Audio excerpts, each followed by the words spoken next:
Hello everyone, আসসালামু আলাইকুম। কেমন আছেন সবাই? প্রতিদিনের মতো আবারও চলে আসলাম নতুন একটি রেসিপি নিয়ে। আজ শেয়ার করব পেঁয়াজ পাতা। পেঁয়াজের গোটা গাছ সহ যেই পাতাগুলো আমরা ব্যবহার করি সেটাই আজ আমি শুটকি দিয়ে বোনা করব। আমরা ভর্তা তেল বলে থাকি। তো ভর্তা তেলটি দেওয়ার জন্য প্রথমে আমি পাতিলে গরম করে নিয়েছি তেল। এখন দিয়ে দিয়েছি পেঁয়াজ কুচি। একটু জাল করে তৈরি করব, তার জন্য অ্যাড করেছি এখানে অনেকগুলো কাঁচামরিচ ফালি করে দিয়েছি। এখন আমি দিয়ে দেব ধুয়ে রাখা শুটকিগুলো।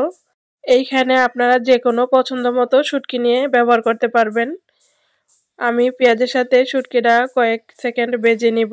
ভেজে নেওয়ার পর এখানে দিয়ে দেব আদা রসুন পেস্ট। এখানে ফ্রোজেন করা আমার আদা রসুনগুলো তো একটু ভেজে নেব যতক্ষণ পর্যন্ত গলে না যায়। আদা রসুনটা কিছুক্ষণ ভেজে নেওয়ার পর যখন গলে যাবে তখন অ্যাড করে দেব আমরা 1 চামচ হলুদের গুঁড়া, 2 চামচ মরিচের গুঁড়া, 1 চামচ ভরে দিয়ে দেব এখানে মিক্স মশলা। মিক্স মশলার মধ্যে সব ধরনের মশলাই অ্যাড করা থাকে। এখন আমি দিয়ে দেব স্বাদ মতো লবণ। সব কিছু একসাথে মিশিয়ে নেব।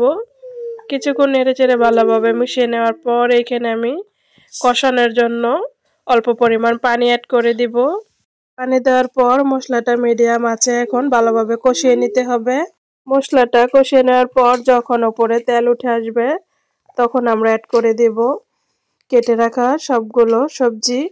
এখানে আমি নিয়েছি বড় সাইজের একটি বেগুন, কুচি করে কেটে নিয়েছি পেঁয়াজের আস্ত গোটা গাছ সহ কুচি করে কেটে নিয়েছি। এখন আমি সাথে নিয়েছি কুচি করে কেটে আলু, সাথে 1 মুঠো সিম আমি ছোট সাইজে কেটে নিয়েছি।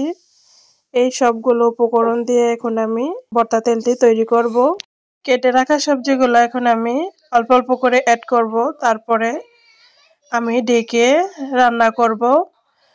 ঢেকে রান্না করলে যখন পানি উঠবে সেই পানি দিয়ে আমি মিডিয়াম আঁচে রান্না করে ভালোভাবে সিদ্ধ করে নিব।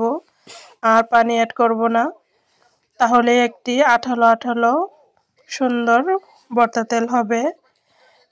এই তো এখানে দেখতেই পাচ্ছেন কিছুটা পানি উঠেছে। এই পানি দিয়ে আমি ভালোভাবে সবজিটা সিদ্ধ করে রান্না করে নেব। আপনারা চাইলে এখানে ভর্তা শাক অ্যাড করতে পারেন। বাংলাদেশে এখন প্রচুর পরিমাণ শাক পাওয়া যায়। ভর্তা শাকগুলো দিয়েও এই ভর্তা তেলটি দিলে খুবই খেতে ভালো লাগে। তো এখানে আমি ভালোভাবে মিশিয়ে কষিয়ে নিচ্ছি। এখন আমি ঢেকে দেব। রান্নাটা কমপ্লিট হয়ে আসার পর আপনাদেরকে দেখাচ্ছি। রান্নাটা কমপ্লিট হয়ে যাওয়ার পর এখানে আপনারা চাইলে ধনিয়া পাতা কুচি অ্যাড করতে পারেন। এখানে শুটকির ফ্লেভারটি খুবই ভালো লাগবে, তো আপনারা চাইলে অ্যাড করতে পারেন। এখন আমি নামিয়ে নিচ্ছি, নামিয়ে পরিবেশন করে আপনাদেরকে দেখাচ্ছি। এই ভর্তা তেলটি আপনারা চিংড়ি মাছ দিয়েও করতে পারেন। ভর্তা তেলটি এইভাবে শুটকি বা চিংড়ি মাছ দিয়ে করলে রুটি, পরোটা বা গরম ভাতের সাথে বা চাপটি পিঠার সাথেও খেতেও খুবই ভালো লাগে। আজকের রেসিপিটা কেমন লাগলো সবার কাছে? ভালো লাগলে অবশ্যই সাপোর্ট করতে ভুলবেন না। আজ এই পর্যন্তই, কথা হবে আবারও নেক্সট ভিডিওতে। সবাই ভালো থাকবেন। আল্লাহ হাফেজ।